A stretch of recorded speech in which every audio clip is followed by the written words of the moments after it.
Welcome to the Fourcast. Bring that beat back, DJ. Well, we review movies in a completely different way that you haven't heard before. Today is a throwback of all throwbacks. We'll be talking about Cooley High, reviewing this movie. If you ain't seen it yet, well, at least I ain't seen it since a little while ago, so I can't talk. But if you haven't seen it by this time, that's on you. But welcome to the show. Wilkes, how you doing? Pretty good. King Doc, excuse me, how you doing? What up? Texas A-Trap, you still hadn't changed it, so I guess it's for real. Whole lie. He may change it after the night when he drink his last little bit of tea. Whole life. Hey, let's not forget my cousin Terrence is down there. Right on. All right, so tonight reviewing a classic movie, Black Cinema. You can see the graphic behind me. I have two very well-known characters that have been in a variety of different movies. You know, this, like I said, I hadn't seen this movie. We talked about this last week, so for me, it was all fresh.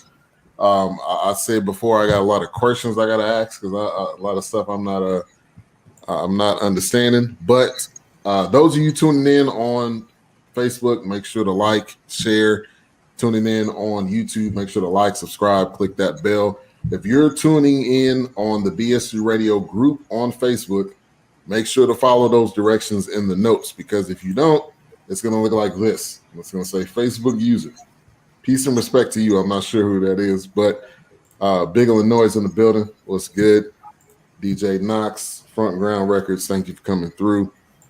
So just first off, man, I thought it was a movie definitely for that time, but also it relates to today still, and also it relates to a lot of different movies, which I don't know if we want to get into this now or later, but kind of movies that were, or TV shows that were impacted by Cooley High. But Wilkes, I'll go to you first. Give me your initial thoughts on it. Let me know also if you guys rewatched it again since you've already seen it before. I definitely rewatched it because I haven't seen it in a long time. But so this is probably my third time watching it.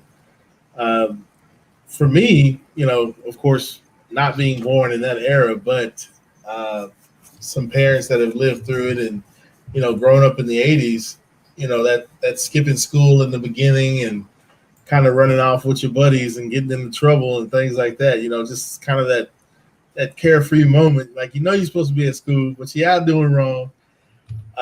You know, it was one of those moments in the series where I think, like you said, other movies have followed in that footstep.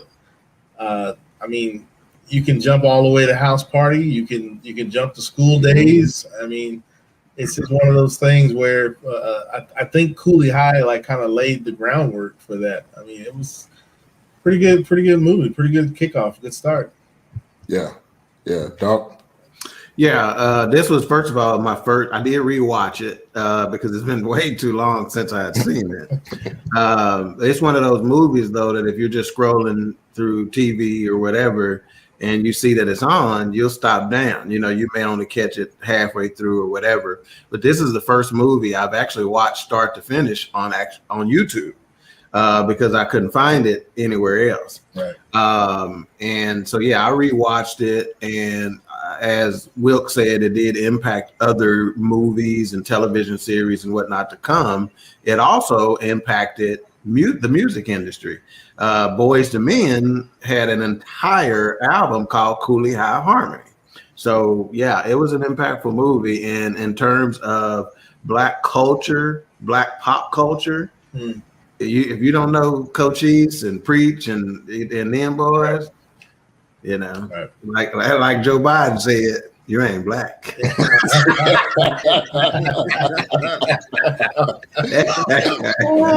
brother Joe. Right. All right, A-Trap. And I know you can have I'm gonna be leaning on you. We could be leaning on you tonight because I know you lived in that city. It was filmed in Chicago, so. I lived in that neighborhood. In that neighborhood? I lived in that neighborhood. Wow. Yeah, man. I didn't have to watch it again. It comes on so frequently in Chicago. It's almost like a commercial. You know what I mean? At one point, I thought I never saw the movie because I saw the beginning, and then I would only see the last 30 minutes of it, and I would see it in bits and pieces. And then when I finally watched it when I was 16, I was like, oh wow, I've watched this movie in segments the entire movie. So I didn't have to watch it again. But like you guys said, this was a situation to whereas when you watch this, you see how this directly affected pop culture and how we always say every week that we affect popular culture as a community. Right. And you know, we talking about ditching school, we talking about regular people, and it actually did a disservice to a lot of movies that are being made today. You know why? I mean, the movies that are being made today did a disservice to this simply because this is one of the few movies in the history of America that starring black people that highlight regular black people. It wasn't no gangbangers. It doesn't feature gangbangers. It doesn't feature terrible black women, terrible black men. These are regular young people doing regular young people things. Right. Everybody in the United States of America, no matter what culture you're a part of, you can relate to Cooley High. Now, somebody like me, I grew up in the neighborhood, so I can relate to it a little more. But all three of you guys, y'all live in Texas. Right. And it was no problem translating anything. And that was something that you look at and you go, see, because I've been complaining, and then I'm going to be quiet. I've been complaining to myself and to others for about 15 years. The reason I hate TV now is there are no regular black people on TV. You're either the Jeffersons or you Sanford and Son. Mm-hmm. There is no King of Queens. King of Queens worked for UPS. His wife was a secretary. You cannot find that anywhere in America. Because even when, like some of my homies was like, well, what about Martin? Martin was a radio disc jockey. That's a well-paying job. And this lady was an ad exec, another well-paying job. And he escalated to a television show host. Those are not regular people. Yeah. Those are, that's what people aspire to be. And this is why, again, I think our young people are affected by cinema and or television because it's not cool. You have to be Claire and Cliff Huxtable or you're going to be James and Florida Evans. Right? This movie said you could be a regular person and it's okay. Yeah. Now, I would say this. They definitely were regular people. And I had to put down on my notes. I know these people later on in their acting career, but you could tell this was early on because some of them lines was like, I'm going to get you back. It was so delayed, but I get it. This is some of their early movies. My wife 1975, man. Come on. They said calm down. Piggyback off of that. You probably did pick up some of that, but because they said they did a lot of ad libs too as well. Sometimes they were too busy laughing at each other or laughing off the set. So a lot of that was a little ad lib. So if it looked a little weird, then it wasn't in the script. So just kind of went with it. So Eric Monty was the screenwriter. This was based in Chicago in 1964. I had to look it up. Edwin Cooley High was an actual high school, but it shut down in 1979. Is that correct? Yes, indeed. So what? I guess that was after the movie. So did something happen or what? No, it was an antiquated school. It was replaced by this school called Near North Magnet High School. It was a vocational high school, teach auto mechanics, electronics, and things of that nature. But at that point, it was antiquated, and they said they were updating the school and opened up maybe like a quarter mile away near North High School, and they tore that down. You know, that field that I've referenced on several dozen occasions that me and Big Illinois walked across. I was like, we got to get across this field before they start shooting. That's where that field, it was called Carson Field. It was a football field, and that's where Cooley High stood. Yeah. What's up, D? Great. Thank you for coming through. He said one of my favorite movies. So they skipped school to go to the zoo. Now, I don't know if I would have skipped school to go to the zoo, but I get it. They got nothing else going on. The zoo, the zoo is in the neighborhood, man. The zoo is a quarter mile away from the zoo. Okay. So it was because it was in the neighborhood. My question was, why was they running everywhere? Every time you see them, they was running. I was like, y'all can't walk? What happened to walking? They got to get back to school, man. They gotta hurry up. So it was definitely some nostalgia there to see, and the music in this movie. I wanted to touch on this. The Motown music in this movie was golden. I mean, Motown definitely with some of the greatest hits of all time, and then to have it be the soundtrack of the movie, I'm sure during that time it probably was perfect, and it probably kind of pushed the movie along. Wilkes, I'm gonna go to you. I know you're a big music guy like myself. Some of those songs in the movie I thought were great, and they matched up well. I mean, yeah, right off the beginning. I mean, in the opening with the Supremes, you even moved in. They threw in a little Stevie Wonder when he was little Stevie. Of course, you had a few Four Tops tracks that were in there. Of course, a real big one at the end, last song of the movie. And then that music is so significant. And when I hear it, because I grew up around that music, and family members and things like that went to skating rinks to that music, and as they called them back then, they had little house parties. But that music is timeless. I mean, it's in everything from commercials to movies that are being made today. I mean, you can watch something on Amazon right now, and it's going to have some classic track in there. So it's very significant music. I think it also carried the movie. Yeah, definitely. I agree. Doc. Yeah, that was my second note, soundtrack. My first note was Chicago, because I made sure you was gonna know where we was at. That was the longest intro I've seen in a long time. Like, that was a TV show intro right there. But the soundtrack was fantastic, and you want to talk about setting a scene and setting a mindset. I think music is a great storyteller anyway. So I think it was fantastic, and like I said, a very relevant part of the film. It wasn't wasted. Sometimes, because soundtracks became so popular, some movies got so wrapped up into the soundtrack, and it was useless. It didn't really, mean anything to the movie. It was just a soundtrack. It was just another way to sell something, off of the movie. It had no significance. So I think this was a very significant part of the movie. Right. A-Trap. Yeah, of course, man. The soundtrack was awesome with this, and it did walk you through the entire movie. Every stage of the movie had a song that played a role in what was going on at that point. And then it shows you also how awesome it just tells you the story of our community. Music is the soundtrack of our lives. Watching this movie and thinking about this movie takes me to when I read Russell Simmons' first book. And he started walking through his music career. And as he talked to Russell Simmons and Chuck D, as they were walking through their lives and music careers, and they mentioned music. And it literally took me into music videos, and it took me to segments of my life when that music was popular. And it took this, when y'all talk about the Four Tops and Stevie Wonder, it takes me back to 1655 West Hastings, my grandmother's place of residence. And I remember playing music at this it was like a little record player. It had the kind that ejected out of the thing.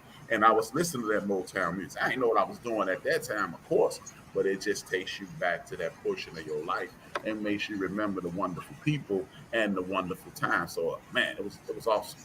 Yeah, definitely. We got Wonga Williams. He said, "What's up?" That's pretty close. No, that was perfect. That's exactly how you said it. I was like, my man. He didn't believe in himself, though. Like I said, he had no confidence about that. I knew the M was not there. That's all you knew. So I went away from the M. I was like, man. Question from D Gray. I think we kind of already answered this. Other than A-Trap, was this you guys' first time seeing the movie? This was my first time seeing the movie. Everyone else had already seen it. Yeah, I'd seen it several times. My third time, but I did rewatch it. Yeah.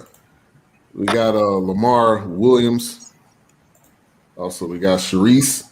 That's another Williams. A-Trap, that's somebody else, that Lamar Williams, that's another Williams. That's DJ Ramon. Okay. We got Sharice. I like that photo. Sharice Jackson. Very nice. Looks like she backstage waiting for her turn to perform right behind these Right other behind, singers. That's my dog, Sharice. That's my dog. Like Don't give her too many props. She'll be blowing up her phone talking about let me get on next week. She at the Apollo. She rubbing that. Yeah. Yeah, she rubbing. Don't give her too many props. Yeah, Sharice is a singer's name, ain't it? It is. It is. See, now she gonna be trying to get on the show next week. I'm telling y'all. See, she even said yes. She ready. She ready. So music was definitely a very vocal point in this movie. And what better way to have a movie with a Motown soundtrack and just all of the songs played. Now, so Cochise, kind of getting into the characters, was a basketball star that was going to getting a scholarship to Grambling. Preach, which I didn't understand necessarily why his nickname was Preach. I don't know if just because he talks a lot or. Well, his dress too. He always, he had a shirt on, and yeah, so that was kind of his. And then Pooter. What'd you say? That was his name, Pooter, right? Okay, I needed to get you hear you clearly. The guy that can never get a girl, man. Man, why they got to treat that? Everybody else was getting a girl, and he was he was working on the girl with the chips. He was trying. That was his default. It's like he'd run out of options. Right. Yeah, he was eat these chips with that. Yeah, he picked up the chip, but she wasn't even interested. He was more interested in the chips than him. Right, exactly. Definitely.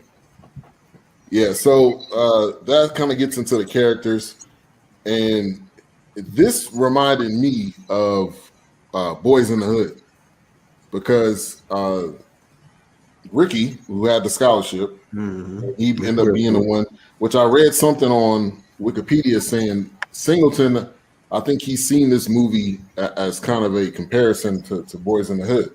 I don't know did you guys see that, now or in the past, A-Truck? Almost definitely, man. I mean, you did it. I mean, Ricky is Cochise. Preach is Cuba Gooden Jr. And then their other friends are just ancillary people that just fall in. Yeah. Yeah. Of course, man. I mean, this and it was another movie. It's even with Menace. Yeah. You can look at this and see Menace to Society. He didn't get a scholarship, but he had finally got a way out of the hood, and he out of here. Right. Yeah. Yeah, and sadly enough, that story is all too common in society today. That's not a stretch, They're getting that from somewhere. But yeah, in terms of the characters and the characters' names, some of the best character names in film, period. Cochise individually, still one of the best character names, and they trusted us enough with that name to where they even shortened it through the film, calling him just Cheese, because they knew, what the deal was. They knew you were going to sit with it, I think it definitely is a correlation to some of those later movies that came along, like Boys in the Hood, Minister to Society and whatnot. But character names, you can't touch it. Yeah, definitely. Rucker Park in the building with the bangs, killing it with the bangs. Oh, yeah, she applying pressure, ain't she? Reddit Kev, make sure to check out his YouTube channel. He's doing YouTube videos. Also, let us know how your wife is, how she's doing. Now, the other part I kind of wanted to touch on in the movie, and what I was going to say is that A-Trap, a lot of things you have said, I could see relating to this movie, specifically the one with the car, because you told that story. Now, I don't know if you told that story relating to Cooley High or that was something. No, that was my man James. When somebody pulls up and it was like, "Oh, that's a nice car," it was like, "Yeah, go ahead and get in." And then from there on, that story was exactly the way you told it, and that kind of really brought up to my memory. Also, which this goes back to a lot of movies we've reviewed, Monster. It made me think of Monster when he kept going along with the guy and eventually. Right. So I wanted to kind of talk about that scene. What was you guys' thoughts watching it after we reviewed some movies? Wilkes, I'll go to you first. Yeah, I mean, just kind of like what you were saying. Every movie I think that besides maybe Godzilla, but every movie that we reviewed, even going back to the Little Things. Remember, he had what's his name get in the car. He had him get in the car with him. Yep. And you jump forward, you look at Concrete Cowboy, he pulls up. Exactly. Hey, get in the car. So it's like Howling the Hog. Everything is centered around food. Everything is centered around, hey man, we're gonna take a ride. We're gonna go down the street. But you already know once you get in this car, man, whose car is this, man? Nothing good about you already know. And they ain't even asked. They They just got in like, oh, that's nice. And please don't think you're coming home soon because you ain't getting back through. Because your grandma already told you don't get in that car because you already know what's going on. So yeah, no, it's just it's a big significant symbol. It's always getting into the car, going somewhere, something happens. Oh, by the way, hand me that shovel back there. Right. You know, something crazy. Right. You know, move that body aside. Right. That arm coming through the back to the trunk. Yeah. Trust me, man. And that takes me back to when I was in school. I mean, I've seen many people get into the car with people that next thing you know, man, what happened to so? Oh, they had a wreck yesterday. I was like, oh my goodness. Yeah. I'm like, so I mean, it's a significant scene that took me back. You know, and all those scenes because it's like, man, you get in that car. You know what's gonna happen. Something is about to go down. Right. Doc. Yeah, on the Queen 3 and King podcast, we had an episode called The Family Affair. And some of the greatest stories told and untold took place in a car. Yeah. So the moral of the story is do not get in the car. And I'm gonna tell you what it is. I don't care who car it is. Yeah. See, I'm gonna tell you like this again. Some of the greatest stories told and untold took place in cars, and most of these cars was my family members' cars. We're not saying that these are strangers, right? Everybody knows don't get in the car with a stranger. I'm telling you, don't get in the car with nobody. If there's any questionable situation, family or not. Cousin. So you know. And then also, Monster, parent-wise, you know, your parents can tell you to get in the car, let's take a ride, because either we're going to talk or you about to get dropped off at your daddy's house with the horses. Yeah. So that goes back again to Monster. A-Trap. Oh, yeah, the car is definitely a danger zone. I mean, hey, I had a couple stories. I got a story. Me and my cousin Mike. Don't get in the car. That's all I'm going to say. Yeah. It's like football. I heard. And there was some theft, and there was a lookout, and there was a jack left behind, and that's all I'm going to say. Yeah. Don't get in the car. To relate it to sports, there's a saying when passing was just becoming in vogue in the NFL, they were like, when you pass, 3 things can happen and 2 of them is bad. You know, so when you get in the car, 3 things can happen and 2 of them is bad. Yeah. And then when they told Preach to get in the driver's seat, you know, again, this is my first time watching. I'm like, okay, they're about to get pulled over and about to say, oh, it's all on him. And how the hell did he get so good at driving so quick? Right. When he first got in the car, he could barely drive. Now all of a sudden, he can drive through tight openings and U-turn. And I'm like, somehow it clicked. He must have watched some movies or something. And then they're driving back and forth, in and out of buildings. And so I watched. It's weird but something came up on YouTube after I got through watching it, and I guess they just did it last year. They had like a small reunion, and they said that Glenn or Preach in the movie, he was actually really driving like that through that warehouse. Oh wow! And they said there was one point in which I had to go back and watch it, but the guy that was in the front seat with him, I don't know if that was Stone or Robert. I think it was Stone maybe. But he said he started calling him by his real name because he was driving so crazy. He started calling him Glenn. He started calling him Glenn instead of Preach. So he had broke character. Really? Did you go back and verify that? Yeah. If you go back that was the case? Yeah. If you go back to that scene and play that, you'll hear him call him Glenn like twice. Wow. And they said and Lawrence, I think it's Lawrence Hilton Jacobs. Yeah, Lawrence Hilton Jacobs. Yeah, he said like they had to do the scene because they had cameras on the hood, they had a generator in the back. He said it's not like today where they put the car on a rail or some stunt drive. He said they were actually doing that scene. Wow. He was driving crazy and he started calling him Glenn. Wow. Like, man. That's wild. A lot of ad lib stuff. Yeah, definitely. Now I'm going to go back and watch it again. Yeah, and hear that he said that, but he was driving crazy. Now so the two guys that pulled up, obviously they were the questionable characters throughout the entire film. And so I'm thinking like they're lucky they got away, but obviously you know that it's not over with. You know, eventually somebody will come up and somebody was gonna figure out what was going on. Where was you at this point in time? So that was an important scene. Now I wanted to kind of rewind back a little bit where this guy's played in multiple roles. I don't know this guy's name, but I think he was the pimp. I don't even know if he was a pimp or he was just, it's the guy from 21 Jump Street. Yeah, that's right. You're talking about Stephen Williams, the one that played Jimmy Lee. Yeah. So he's a very, very accomplished career. You know, he's been in quite a few good character role actor. You know, I would compare him. He was the lead guy in that. Yeah, I would compare him to Clifton Powell. That guy's played in Pinky and he was actually in X-Files too. He had a significant role there. So he's accomplished actor for sure. But when we talk about one-liners, ain't no Louise here, honky. That's you got that dude set up. So that was a one-liner that I definitely put down in my notes. So I was saying it was lucky they got away. Obviously, we'll get to that a little bit kind of later on. What ended up happening, which I'm sure most people already know. Spoiler alert. But sticking up. So I don't know how Pooter got that badge, but they end up sticking up the prostitutes. I thought that was a funny scene. Yeah. Yeah, the light skinned guy he didn't participate in it. It was basically preaching and Cochise.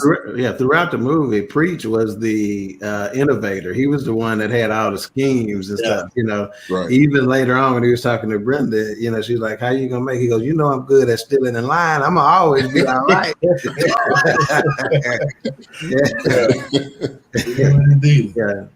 Yeah. Shout out to Trey Naturals. Thank you for coming through. She said, hey. And my wife watched it with me. She watched probably half of it. And then she was like, why they got to be going after the light skin? I'm like, I don't know. Just watch the movie. I don't know. Oh, wow. Whoa. Why ain't they going after the dark skin one? I said, I don't know. I ain't seen this before. We got to watch it. Shaka. Shout out to Shaka. He actually came to Dallas a couple of weeks ago. We met up. But Shaka says, Black family, speak on it. My major takeaway from the movie is in the neighborhood, the near north side transformations, plural, from the making of the movie today in 2021. Myself and A-Trap fully aware of the change. You want to speak on that or add to that? Yeah, man. Well, Jimmy Lee was my man. Wayne. I almost called him Wayne Bell. Wayne Cook, Brian Cook. They family owned that building until like 2 or 3 years ago. They lived there. They still live there. I mean, that whole neighborhood it's gone through an insane transformation. Believe it or not, that is just south of one of the more affluent neighborhoods in the United States. In the United States of America, it's called the Gold Coast. Remember I was telling you guys when I was in Texas, you cross the street. You literally cross the street, you're in a whole nother world. And it was one of the most unique neighborhoods in Chicago. Chicago is an extremely segregated city. And when you're dealing with Chicago, you have racial lines literally that cross the streets.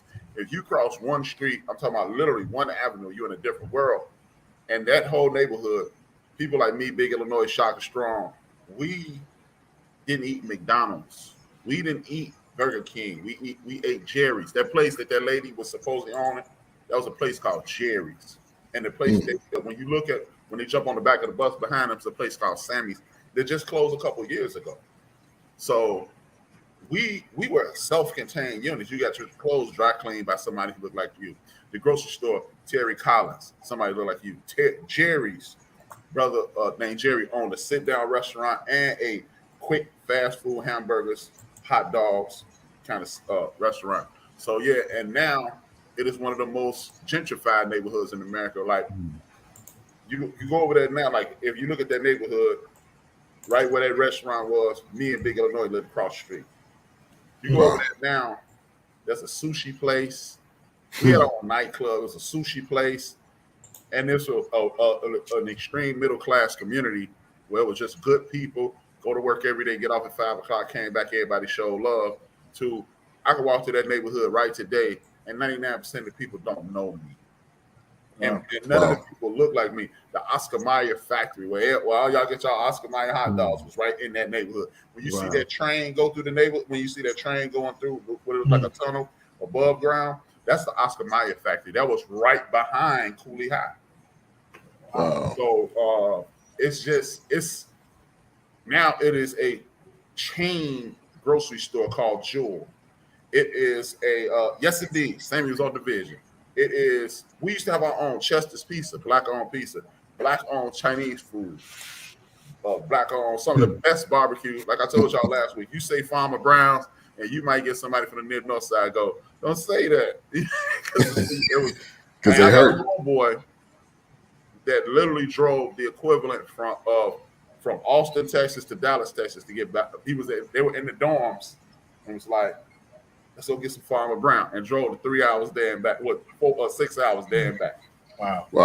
That's serious right there. Self-contained community. You know how people be like, man, I wish the black people just worked together and shop with ourselves. Hey, we did. That's what it was. That's what it was. And people go, it was so long ago. I'm like, no, that was the 80s where I lived. You know, and then the crazy part is, this is why I fight so hard about the image of Chicago. Because y'all watching the movie, and the movie is insanely accurate. And I'll tell y'all, remind me to mention how accurate the movie is. It's gonna shock y'all. That Good Times projects that everybody's scared of, was on the other side of the street of Cooley High. And in the opening, they zoomed in on that. That's the project, and they're from Good Times. Yeah, they zoomed in on that. What was the name of that project? Cabrini Green. Cabrini Green, yeah. Yep. So don't forget to remind me. Don't let the show end without me showing y'all how insane, how close it was to real. Well, my baloney has a first name, it's OSCAR. My baloney has a second name, it's MEYER. I love to eat it every day, and if you ask me why, I'll say Oscar Mayer has a way of DNA. Y'all don't know about that.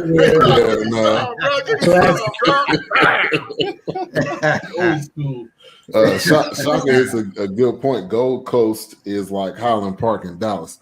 I mean, actually, it's probably Oak Cliff. Oak Cliff is probably that area that is being gentrified to the nth degree. But see, Highland Park was gentrified. You just don't know it. You can't see it, right? There was a lot of black homeowners in Highland Park, and in fact, the smart ones or the fortunate ones who were lucky enough to hold on to their homes, man, they got paid because you know they were selling these to people who would come in. There were small homes, and you go to Highland Park now, and there's still some real small homes there that haven't sold out yet. Surrounded by these huge homes. They just want the land, and then they make these huge homes over there. So again, it was one of the first gentrified neighborhoods in Dallas. There's a neighborhood like that on the edge of South Dallas at 45. I can't think of the name of it, but it was a neighbor, and they have a marker like when you pull into that neighborhood, and it is a prominent neighborhood of like they said it belonged to they said doctors live there, and this was a black community. They were saying like black doctors are there, professors. They said like judges were there. So they're trying to protect that area of South Dallas, that community that's still there, and they have a placard. But I mean, some of those houses over there are really nice, and you know, it's just one of those communities, like you said, like it was a tight knit thing. You know, luckily they're not trying to go in, bulldoze, and renovate, but they're still trying to keep that piece of, you know, that small black community that's still there now. Yeah, I definitely see it. Even in Oakland, in the Bay Area where I'm from, a lot of areas over there are being flipped and gentrified. Shaka, Farmer Brown, straight fire. See, you got. That ain't what he said. What? He said straight fire. It ain't that, you know. See, he got the fire you need to emojis. talk like Trey, not Ben. Straight fire. It's okay. I know you and Will got some of your workers that may be watching this. You're trying to keep your little supervisor position and stuff like that. It's straight fire. No, man, that ain't what he's saying. Fire. Row houses, Chuck. Yeah, that's called the Wild End. That was called. It's still standing to this day. It's one of the few housing projects that's still standing to this very day. You can go over there, and just to show you how night and day Chicago can be, you can look out of your window in the projects and look right at a Ferrari dealership. Wow. And you know, like, you're not old enough to remember this, Ben, but if you ever heard of this basketball player, Michael Jordan replaced him. His name is Reggie Theus. Oh yeah, I heard him. Okay, they used to call him Rush Street Reggie because that was the cool hangout spot. If you had some bread, you went on Rush Street. Rush Street was right down the street. So you got one of the most notorious housing projects right here. And if you start running real fast, right around the time you get tired, you're looking at a millionaire in his face. Wow. Yeah. And great high school is across the street. Great point you bring up, Reggie Theus. Shout out to him. He's coaching. We will be coaching at Bethune-Cookman this upcoming year. I read that today. And he's gonna be the AD. So that's what's up. That's what you've been talking about. I told you, man. You see what Big Illinois said. Yeah. Sure enough. Hey, we may need to review that. Kiss my Remember car. I told you about that stick up with the chicken. Yeah. Now the lady with the meat cleaver. What was the name? What was the name of that? Martha. What was the name of that restaurant? Was that a? That was a fictitious restaurant. That would be like either Jerry's sit down restaurant or his stand up restaurant. And we knew a lady. I can't think of her name right now. God rest her soul. Big Illinois used to frequent the restaurant so much. One day he was like, "Hey man, you want me to buy you lunch?" I was like, "Yeah." So I called the number and I gave his order first. And she said, "You want anything else, Anthony?" I was like, "Yeah." Oh, wow. Yeah. He was on a first name basis. basis. Community, man. Yeah, that was one of my notes on the movie. Is the places in the movies like Martha's and then Robert's Lounge, in the movie, and I knew, the names may have been made up, but the places were very similar to the places that they probably had back then. In fact, Dallas had a couple of spots like that that my papa used to take me to even as a kid, in Oak Cliff and stuff like that he used to go to. So those are some places that we just don't have enough of nowadays, as far as I'm concerned. In fact, Ben, I don't know if you've went to French Quarter Bistro here in Forney, but it's kind of set up that way where you got the sit down counter and then you got the seats along the side. That is a very throwback restaurant design. Yeah. We went there. We didn't actually eat there, but we got it to go. But it's hitting. French Quarter Bistro, get at us. We may need to do a on spot location. Yeah, get that rice with that sauce on it, man. Yeah, that's that what they call that creamy goodness is what they call it.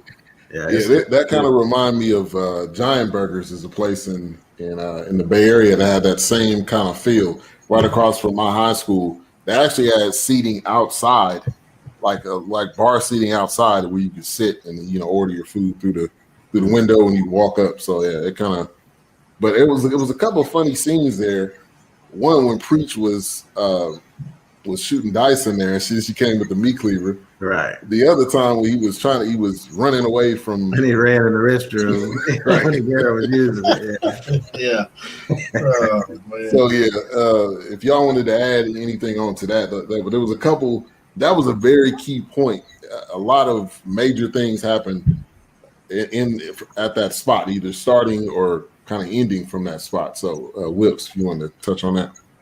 Yeah, I mean, for me, and it may not be touching on that exactly, but I was just looking at the different women that were in these movies. I mean, the hair was natural, the faces. I mean, they literally had like small acne. Like, I mean, there was no touch up. Yeah. No, I'm not trying. This is me. I'm being natural. This is it. Just all those different scenes. But that was a funny scene though when he's running from the Stone and Robert trying to get away. So I'm thinking, why he just didn't run right out of the building? But he guess it wouldn't be as funny.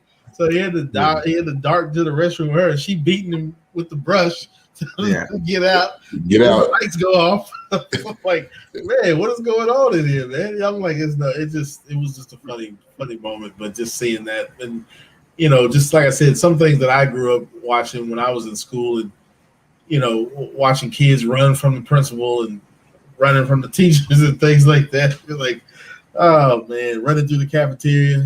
It's just little small things. How that's like it falls in line with maybe everybody's situation was different, but it still reminded me of those things. So it was pretty funny to see that. Yeah. Doc. Yeah. Obviously, I loved Martha. She was like as the restaurant owner, I would just assume, but she still kind of played everybody, mama, grandmama, auntie, kind of situation. She had that relationship with her, because even in part of it, when he was going to stop, when he was first shooting dice, I think Cheese told him, hey, Martha said if she catch you shooting dice again, you out of here. You ain't gonna be able to come back or whatever. And so that kind of set up what kind of relationship she had with him. And then in that scene, when she was stuck, he was like, open the side door for me, please, Martha. And she was like, just looked at him, he like, Martha, please. You could tell that they just had that kind of relationship, that she was hard on him, but she was hard on him because she wanted more for him, and whatnot. So yeah, I think that's fantastic. One of the notes that I put for that and the house party, which we don't have enough house parties anymore, but anyway, that and the house party was, I said, bras and panties done come a long way from where they was, because every bra and panty said was period. I mean, the bra and panty scene was in there. A-Trap, you want to add? Me with some old looking high schoolers too. Really? It was like this dude got a straight perm and a beard. Hey, but you know what, man? It's looking at this stuff, man. Whoever, maybe it was just because this is one of the times where low budget was perfect. Yeah, because like y'all talking about Martha, it's some Marthas in our neighborhood. Her name was Mabel, and like Big Illinois said, Big T's mom was like that. You show up at Jerry's, you don't order $8 worth of stuff, you only got $6.50. Come on, give me that. Right. Yeah. It was just like that. Everybody knew your moms. Got a real close friend named Emmanuel. Somebody put something in a drink of his once at school, and he got super duper high. And every time I see him, he's like a brother.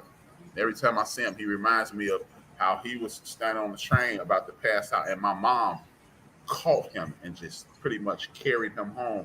Because we had these buildings that was 3 inches. Big Illinois lived on the left, Emmanuel lived in the middle, and I lived on the right. And his grandmother, who he lived with, was friends with my mother, and she took him home. And I mean, without fail, if Emmanuel was watching this now, he would say, "Yep."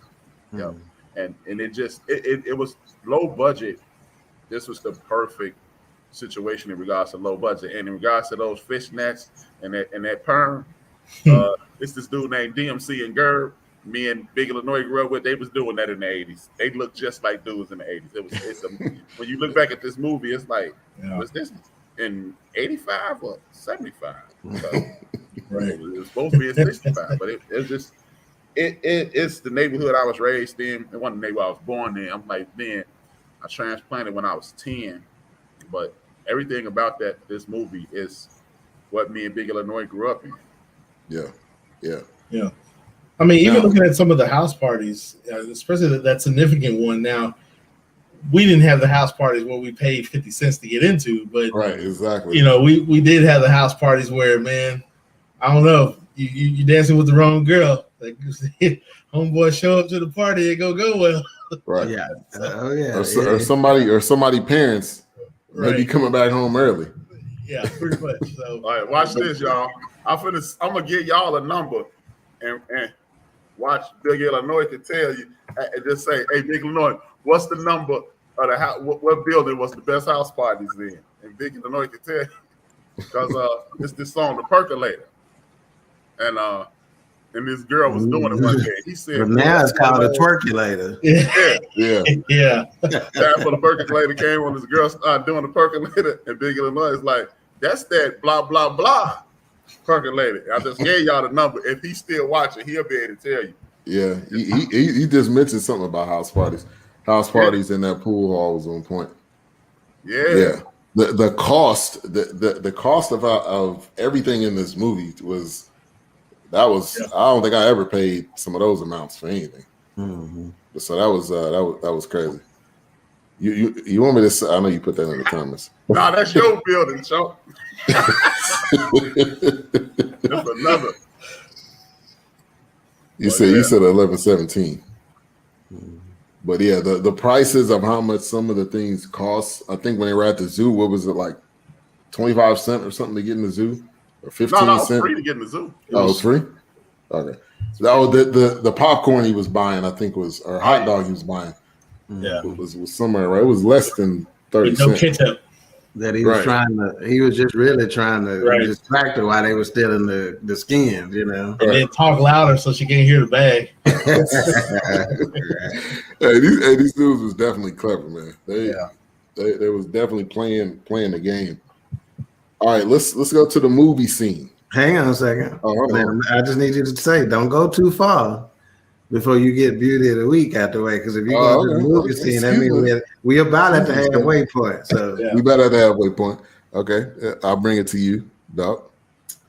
Well, I mean, it's obvious who the Beauty of the Week is. I think Miss Suttereth probably recognized it herself, but obviously Brenda, played by Cynthia Davis, is the Beauty of the Week. Preach recognized it early, and was able to land it, but screw it up all at the same time. So Cynthia Davis is the Beauty of the Week, no doubt. And strangely enough, Cynthia Davis, this was her only film. She disappeared after this. She has not been in anything else. And they are actually, like during the reunion and some other things, they're trying to find her, but she just doesn't like the spotlight. And she's out of it, so I don't think they've seen her, actually. There's some speculation as to what she's doing, et cetera, but Cynthia Davis was it, and it was obvious, head and shoulders above the competition. Big Illinois agree with you. Yeah.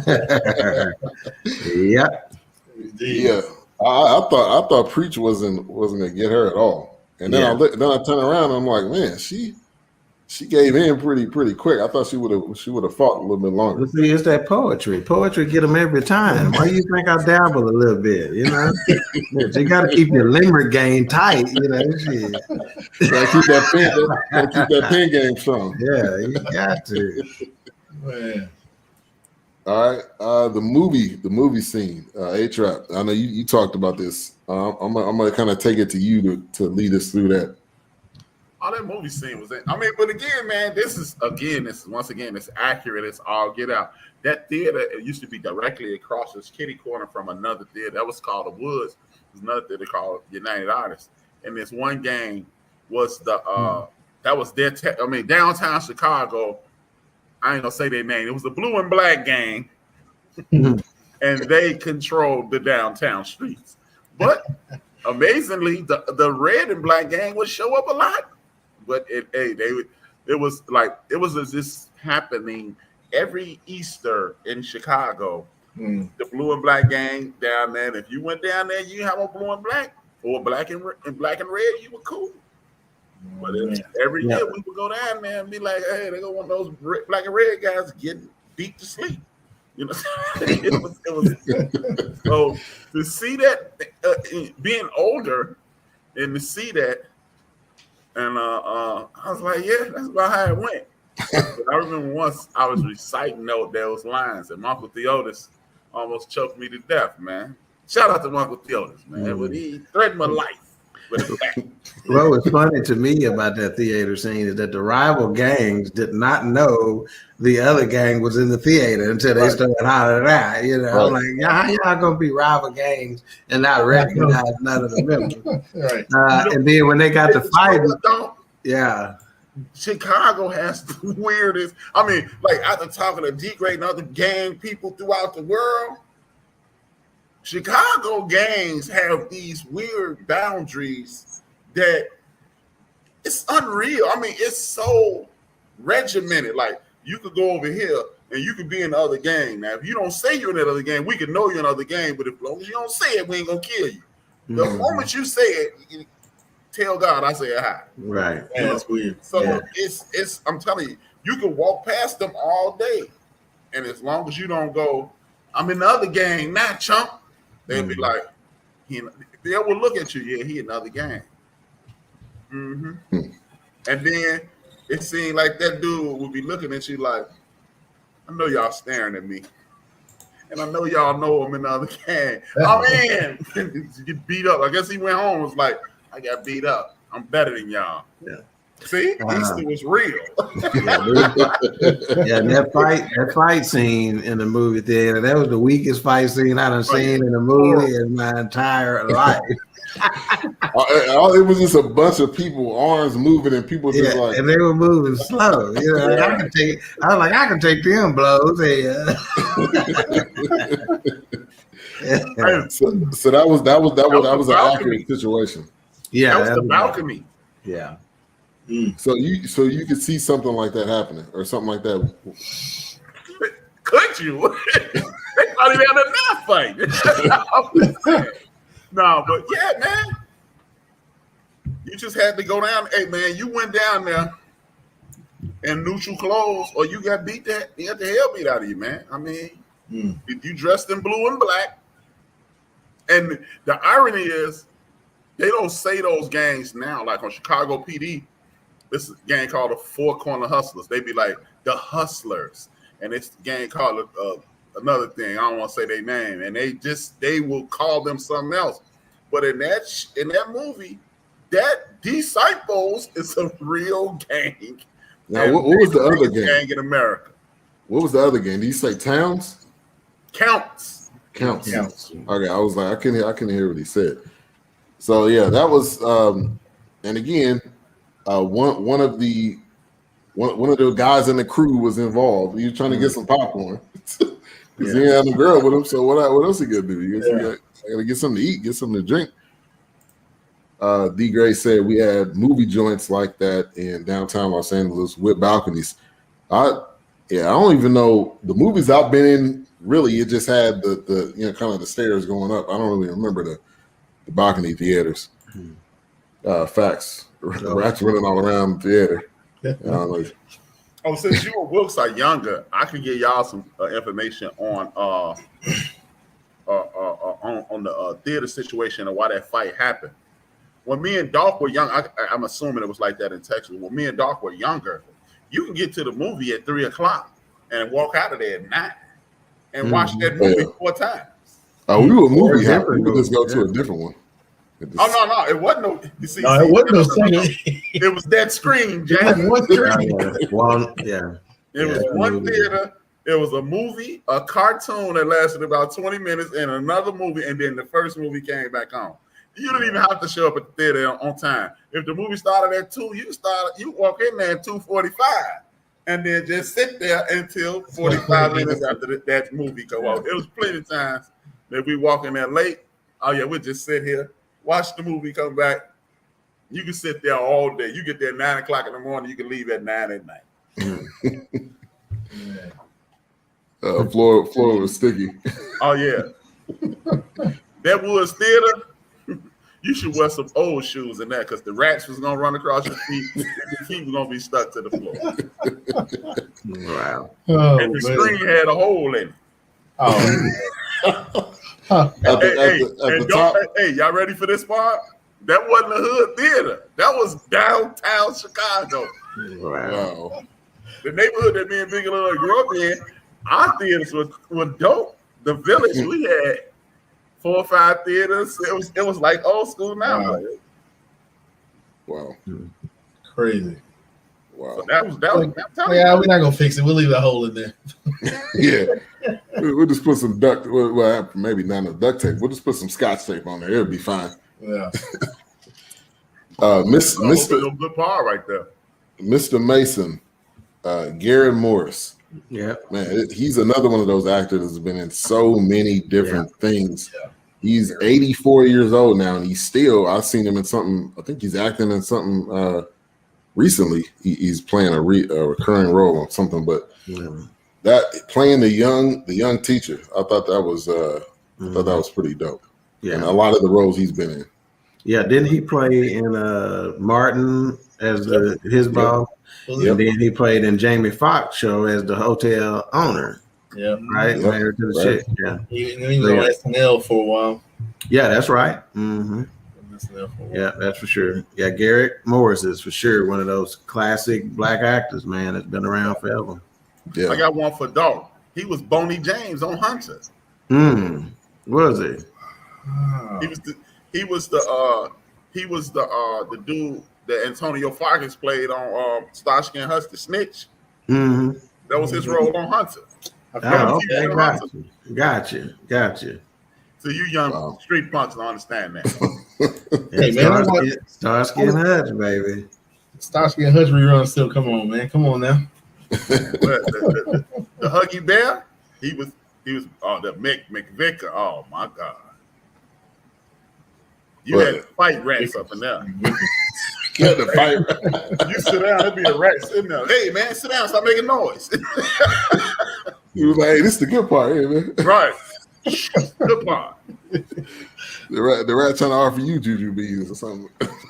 This boy said juju bees. Okay, look, let's this is a complete tangent I'm about to go on right now. Wilkes, we had this conversation at work numerous times with all of our coworkers. No kidding. Now they got all the coworkers involved, dog. Red vines or Twizzlers. I said it's random or neither. Do you even know what red vines are, A-Trap? We used to call them shoestrings. Yeah, that's Twizzlers to me. I mean, it's Twizzlers, but they were just individuals. Yeah, but these red vines, I don't even know what red vines are. Well, let me pull up a picture. I guess I'm not gonna refresh y'all memory on this. I'm gonna learn y'all something new. I had never heard of red vines, so I met Ben. It was always Twizzlers. I don't eat either one of them, but that must just be a Cali thing then, because it's hard to find them here. It's hard to find them here. One screen with at least 3 movies. If you walk in late, you stay until the movie came back on and leave on the park. Yeah, that's the same thing. Same thing you said, A-Trap. Yes, Mr. Mason was pulling for Preach. He was pulling for Preach and Coach Cheese, and that brings to that point of when they were in the precinct and Mr. Mason is smoking with the detective. Like, come on, let these guys go, man. Come on, it was just joy riding. Just let these guys go. Yeah. Now the other two, he was like, hey, they already had a rap sheet. He did kind of fight for them, but he was on his way out the door. He was like, well, whatever they get, they get. But I thought that was dead on right there, and he helped them.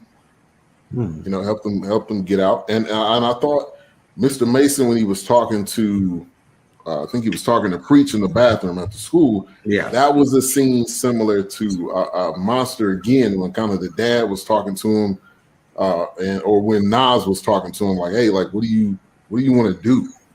Right, because he came up with a class kind answer. I want to live forever. Yeah, and that shook him too. That shook Mr. Mason, because that answer was deep. He was basically just taking it. You fussing at me, telling me about my potential, telling me how smart I am. You miss all these tests. You don't even try, et cetera, et cetera. What do you want out of life? I want to live forever.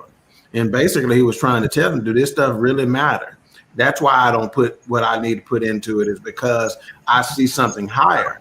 You know, and shoot, when he said that, man, I was like, you know, shut Mr. Mason straight up. Yeah, he was like, ooh, okay. Well, I'll see you later then. I'm with you, big Noah. He said that scene got to him when he watched it a few months ago. I'm 100% with you. That was strong. You know, that was one of those little moments in the movie to where, you know, we've been all having this high energy, et cetera, you know, but they dropped these little nuggets from time to time, and that was a nugget right there, man. Yeah, definitely. That, you know what, that, you know, this the H-Rap Black history moment, but this, it kind of, the whole scene what they were talking about kind of reminds me of, I've mentioned this on the show a few times, when W.B. Du Bois say, yes, at some point these laws will come down and the integration will take place. You need to define who you are, because at some point our kids will become disinterested, drop out, and not want to be involved in school. And that was a perfect example of it. They are learning, you know, and they've been doing studies. They did a study in Harlem and they did a study in LA where Black and Latino kids, if once they would start to be taught about their history, they were fully engaged and their grades got improved. And Preach wasn't engaged because, like Doc just said, this ain't important to me. This ain't gonna help me be great. This is, as I can't remember who said this. They said schools, the same schools. I can't remember who said it, but it's not an H-Rock quote, so please don't attribute it to me. He said the same school that teaches white kids how to be great teaches our kids to be failures, to become second-class citizens, because they're looking at everything that's great about them, and we're looking at nothing that's great about us. So we disengage and we become failures. Wow. And Preach what y'all saying. That's why I touched y'all. That's why I touched Doc. That's why I touched Big Illinois, because we went to school and was like, we can again, no matter what walk of life you come from, you can relate to Preach. Yeah. And just seeing him playing Mr. Mason, I mean, it was one of those moments where, you know, like, once again, in the school, you had teachers that would come find you. You know, it was, you know, I remember many principals or a coach or a math teacher. It's like, you know, he give us a test or she give us a test. She going down the hall because you know where you're at. Like, why are you skipping in the gym? What are you doing in the band auditorium? What are you doing over here? Like, you're supposed to be in class. You know, when those teachers know that you have the potential and you're throwing it away, you know, it's like, why are you not taking this test? What do you need for me to help you succeed at this? Because something has got your attention. Yeah. Shout out to Patricia Mason. She jumps in. She must have popped in on one of the jokes. Was telling. Yes, Big Illinois, Two Broke Girls. He was on that show too. That's right. That was from 2011 to 2017. So he was on that show for a good minute. Also, a great point here from Shaka. He played the original Ant-Man character in SNL. He also had a small part in the Ant-Man movie. Somebody agrees with me, and that's because D-Grade is on the West Coast. That's got to be the only why. Red Vines. That was a comment from earlier. He watched this a few months ago. The scene got to him. The part was very important because Preach got out of his feelings about Coach Ease and went looking for him. Yes. And then when he found him, he was sleeping with his, that was his ex-girl, because he was going after Brenda. But still, that he kind of broke. I think maybe what D-Grade is saying is that, see, this was after he had already caught him with his girl. And so he was mad at him. But then when Robert and Stoney now was looking for him and he realized that he was in trouble, he put his feelings aside and said, okay, I'm mad at him, but he's going to be in trouble, you know? Right. So he went to go try to look for him at that point, you know? So that's what he's meaning. Instead of staying in his feelings about it, which they were on the subway, him and Brenda just got back together. And she's talking with Coach Cheese was at the restaurant later with Coach Cheese, you know, whatever. And then she said, yeah, well, he left going looking for such and such and such. And then it clicked to him. Okay, he in trouble. So I need to get off of this train and go try to find him, you know? Right. And that was that was a really great scene because that showed that, hey, I still got your back, even though we're not seeing eye to eye. Yeah, you did me wrong. Yeah. You broke the bro code. Right. That was probably the worst murder scene ever, though. What you mean, man? I mean, they punched him a couple times. He had that ketchup packet on his. He hit his head on the steel thing, man. It was an accident, man. He was still moving. Trauma. He was moving his head. He lifted his head up. I was like, "Oh, okay, he must be good." And then he was just let me give you some cinematic genius that saved it. Okay, I'm serious. Cinematic genius in that movie is when Preach was screaming, crying, but you couldn't hear him because of the screech of the subway. That was cinematic genius right there. That was genius. I'll put that down in my notes. I got to give you that. Yeah, that was cinematic genius. So yeah, it was a little weak. You know, you thought he was just. I thought he was going to moved a little bit after that. You know, I was like, okay, he must have a little concussion or something. I thought he was going to wake up in the hospital. Yeah. But no, it didn't work. And if he had a little non-cinematic genius, when he was on Clybourne basketball court and he shot like this, I was like, "You're on the basketball team?" To get him some of these, I was like, "What is he doing?" That was right there when he did that and he held it up like that. Yeah, that was the birth of Freddie Boom Boom Washington for Welcome Back, Carter. You know, so that role as Coach Cheese got him that role as Freddie Boom Boom Washington. They like that dude we can do something with, you know. Yeah. So that was all Freddie Boom Boom Washington right there. Swish. Mm-hmm. I was like, what is he doing? Horrible. Oh man. All right, so basically they thought that the guys that Coach Cheese and Preach snitched on them, but that's not actually how it happened. Mm-hmm. It just ended up that the teacher was sticking up for them, you know, Mr. Mason. But it's like it didn't get translated. What it looks like. Perception is reality. So now this I want to kind of do a comparison. Didn't Kanye have a line in one of his lyrics talking about when Coach Cheese died? I don't know, it was one of his songs. I don't remember which one it was. I don't know, A-Trap, if you. This is the one Chicago topic that H-Rap is totally ignorant purposely. I hate Kanye West. I knew him before he was famous, and I hate him now. You hated him back then and now? Yeah, I'll tell y'all off air, but and that's it. Yeah. I don't like Kanye. Yeah. Now I agree with you, Doc. That was genius. We was yelling, and nobody can hear him. Mm-hmm. It was nobody there. But plus the train going by, that just made it like, you know, that was definitely a great scene. Mm-hmm. But obviously, in a movie, you gotta have. There's got to be somebody that dies, even in Disney movies. Somebody dies. It's true. This fool say you gotta have somebody that dies. There has to be somebody that dies. Had somebody die in every single movie. That is not a prerequisite. Something has to die, and then there has to be some type of resurrection. Watch every single Disney movie. I'll tell you, somebody dies. I mean, nobody died in Shrek. So he says somebody gotta die in every movie. Wow. If he died, you gotta go there, man. Wilkes, that's your homeboy. Oh man. In every single Disney movie.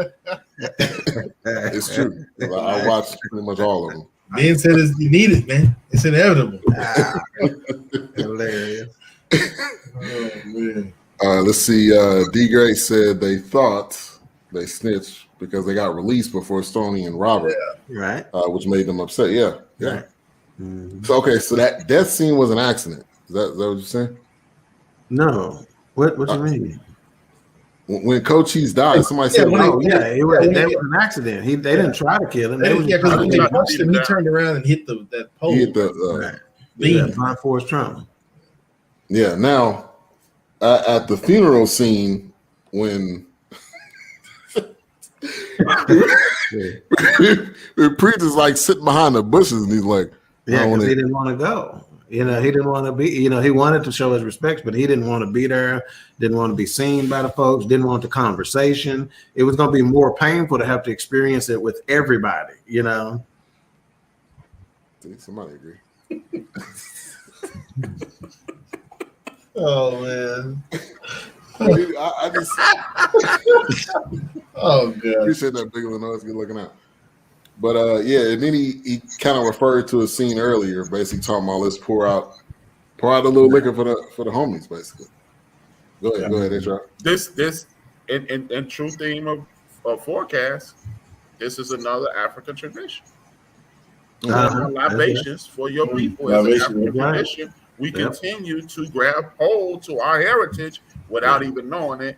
Right. And it's a wonderful situation. Right. That's so true. Going back to High on the Hog, we eat some of the same things that we don't know why we're eating it, but this is because it's in our lineage from long ago. Mm-hmm. Yeah. Doc, you gonna say something?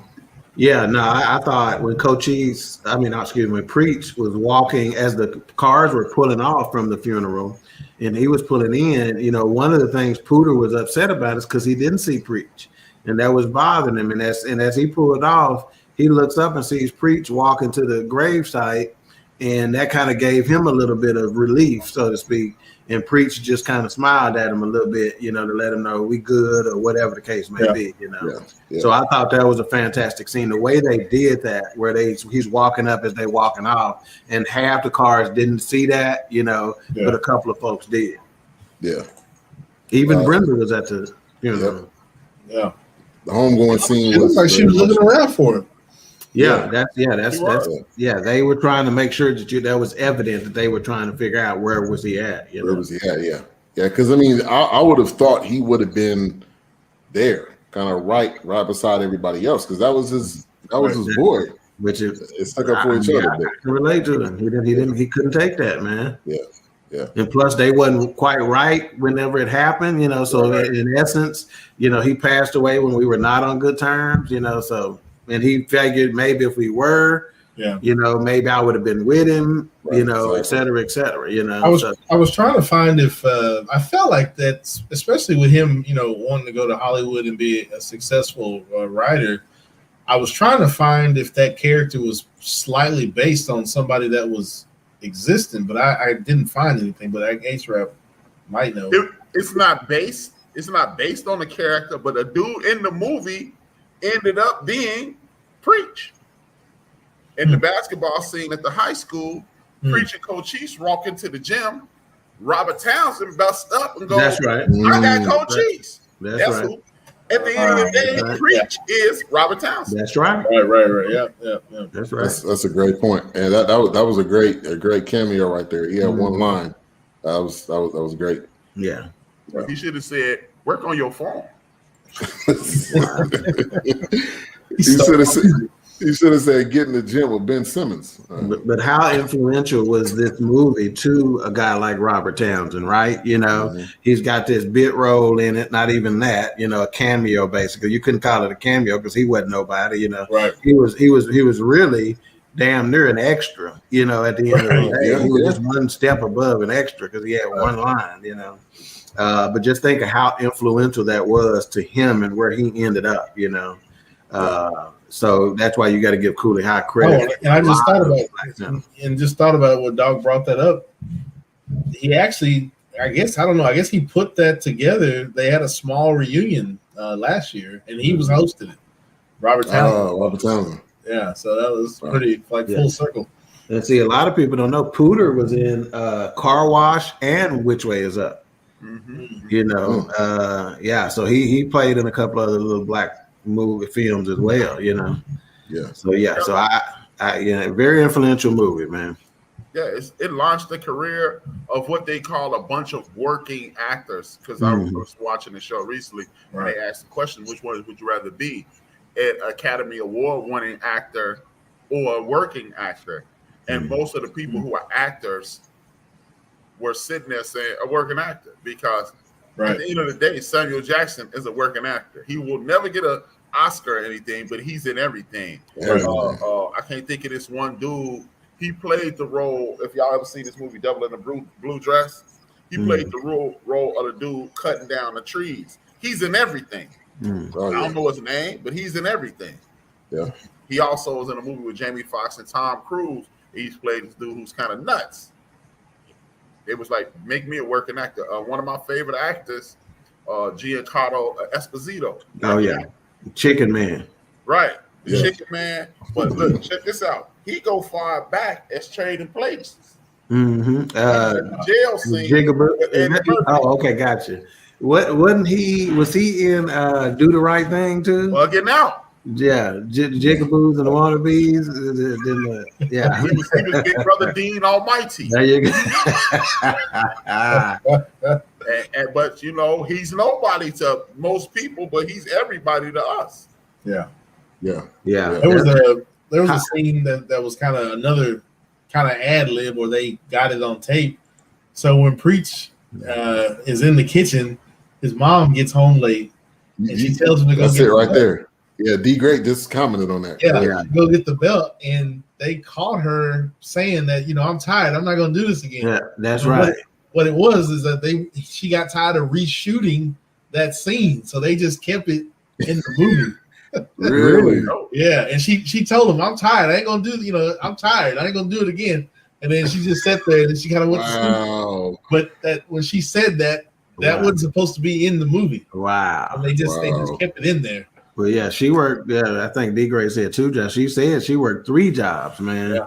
And I count on you. And that's another thing, man, that's so real and resonates with a lot of folks in the Black community, man. We had, back when me and my sister were probably 8, 9, 10. My mama was working 2, 3 jobs, throughout the course of the week, man. And they count on us to act like we got some sense when they have to be at work. I'm out trying to provide for you and hustle and get it on. Don't make me have to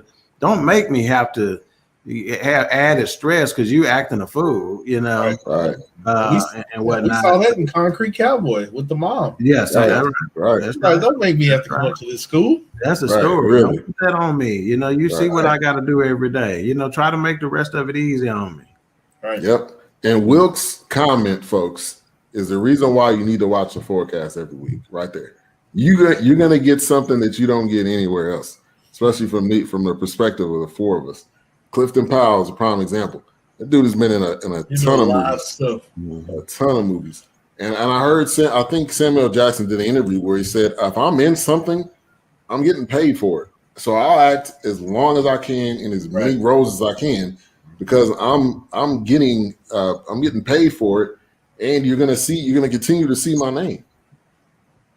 And yeah, the list of Samuel Jackson movies is long. I think Michael B. Jordan has the ability to do that.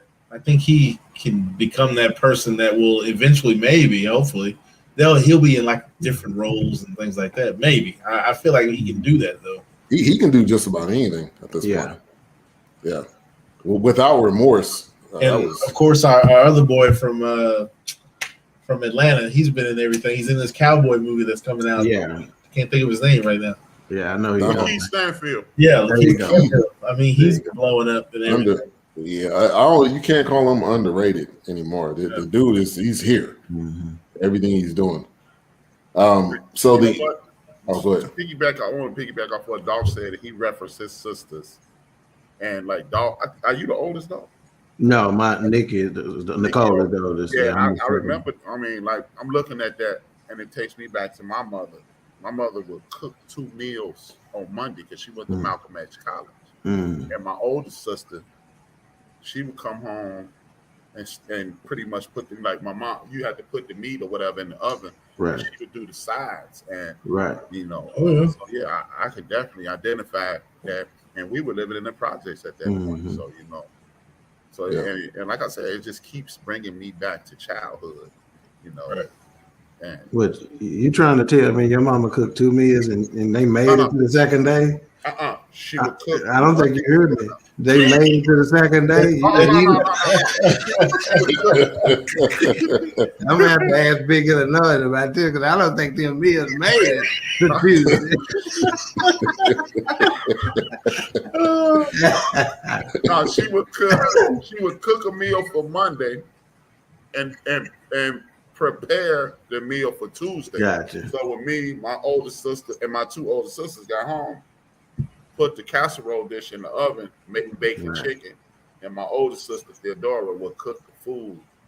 And at the same time, my other sister Phyllis is teaching me how to read. When I walked in the Head Start reading because Phyllis used to have a pen pal. I read it for me. She's like, "No, you're gonna learn how to read. I ain't reading no more." Yeah, Shaka is 100% right about that. My nephew, who saw that we were doing this show, pointed out the same thing. And what's happening was loosely based on Cooley High. Yeah. Yep, he's right. Shout out to Kyler Briscoe. I was gonna say I thought that was I've heard that before, but I didn't really research that. Yeah. And he said next time catch closing credits and you'll see scroll with info. Yeah. Yeah, and I think I like the ending too. I like the endings of movies where it tells you what the person did, even though you know it's fictitious, but you know, like, hey, he went in and did what he said he was going to do. This person did that. This person ended up in jail. This person died. So I like that ending because it gave you kind of some closure of what each character did. Right. Yeah, that's kind of my favorite part. Go ahead, H-Rap. Hey, that wasn't the fictional part.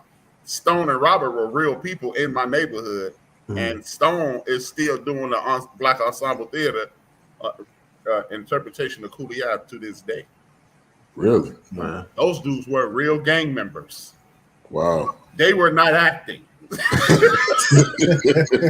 they were probably fresh off a robbery. Wow.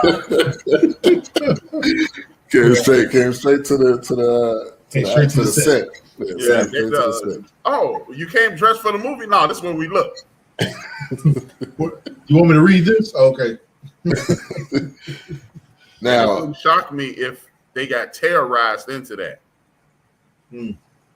Terrorized into like, hey, we gang members. Y'all ain't gonna shoot this movie unless some of our brothers get in and Stone y'all in.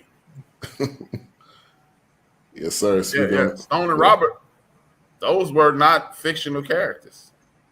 Real cats. So you said robbers. you said at the beginning. Criminal and a robber. Robert named Robert. You said you were gonna. That's it. You said you were gonna bring it all around. Oh, that was it? No, that was it. Stone and Robert, because I knew you were gonna be like, it was cool the way they said this at the end. No, that happened. Stone and Robert were criminals that was in the movie. They were not playing. Yeah. And Will said in the reunion, they said they ad-libbed. They was like Stone and Robert. What was this? It was a lot of ad-lib. I'm saying this part. Oh, well, it's easy. We're gonna beat them up. Right. We know how to do that. Yeah. We good at that part. Don't worry. For snitching, just roll the cameras. We got this.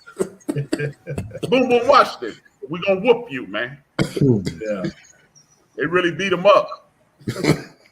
Hey, Glenn Thurman, that train stopped him from crying for real. They beat him up for real.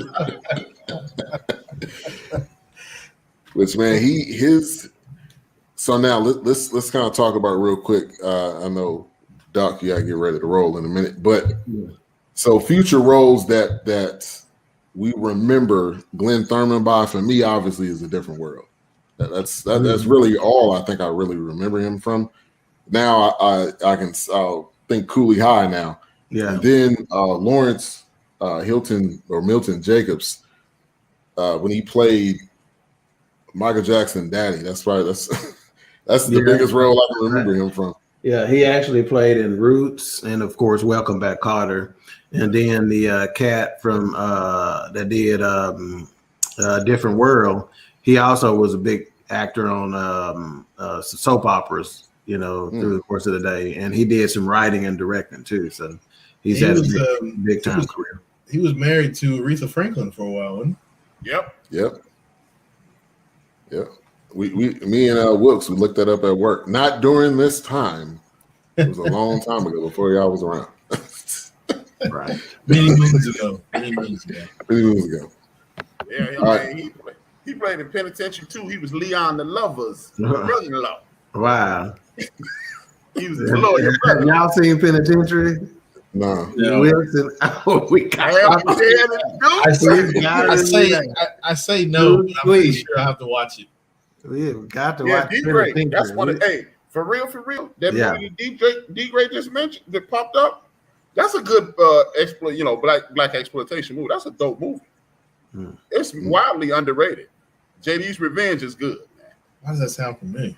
And it ain't good for a black exploitation movie. It's a good movie, man. I mean, of course, it's gonna be cheap, low budget, but I'm okay with that. Yeah, we watch can that. handle I that. think he played Isaac. Yeah, man. Isaac. D Yep, grade is it yeah. Isaac? Yeah, that's who it says he played, Isaac. That's what. I think I seen a clip of this one time. Cause he got a big hat on the movie cover. Didn't he? Wasn't he in a? Was he a pimp or something? Because he was slapping some. You, man, it's a good movie. I seen the scene. I seen the scene from it. It's a blue and black. I almost call it an album cover. You know, the poster. Yeah. And he just sitting there like this. All right, let's get to the mics, which throwback edition of Cooley High review. I'm gonna give it a 3.5. I think that's fair. Wilkes, I'm probably right there with you, 3.5. But as far as like, you know, them having, which I don't know about anybody else, like especially a lot of the lady actors, we didn't really mention most of them, but I felt like they were just one-timers as well too. But were they even really actors? They just got regular. I feel like they just got regular people, and they did their job. I mean, they did well. So yeah, I would say definitely a 3.5. But the acting from that standpoint, I thought was pretty good. I just felt like it was natural, like it wasn't forced. Right. And I meant to bring this up, but the funny scene with at the house party, where she was like, "Don't what's she say? Don't lean up against the on the front." The brake front. My mama said there was a lot of my mama said. Yeah. My mama not done paying on it. and then she slapped the dude and ended up breaking it. Yeah. Oh man. Brothers. She got beat to death. Yeah. Check out the movie Brothers, starring Bernie. Okay, I don't know if y'all seen that one. I haven't heard of that, but it's another movie that Glenn Turman is in that we forgot. Deep Cover. I forgot about that. He's been a good man. All right, Doc. Wilkes mentioned the female actors. Lynn Carradine, I had to look at her image, but she played Dorothy. She went on to play in a couple of other films, so she's had a relatively significant acting career as well. For me, I was at a 3 mic situation as I was thinking about this, but I did up it to 3.5 mics because of the influence it had on future film and TV. So I think 3.5 mics is the perfect slot for it. So that's exactly where I'm at. All right. A-Trap. I'm going for the Homer pick. 4. Wow. Very nice. Why? No, I actually believe it is because of what you just said. Mm-hmm. Everything that inculcated into the movie, I give it a 4 because you do have people that launch careers. It set the stage for several other movies and basically to be outlined like it, whether it be Do the Right Thing. I mean, not Do the Right Thing. School Days, whether it be Boys in the Hood, whether it be Menace to Society, and because it was so accurate, a lot of people call it low budget and say, well, they didn't have the money to mess it up, but because they didn't have the money to mess it up, and because you can't touch it, because think about it, the more money you had, the greater the mistakes you can make. That's true. They would have edited out his mother's mistakes. They'd have edited out, hey, Glenn, you going crazy.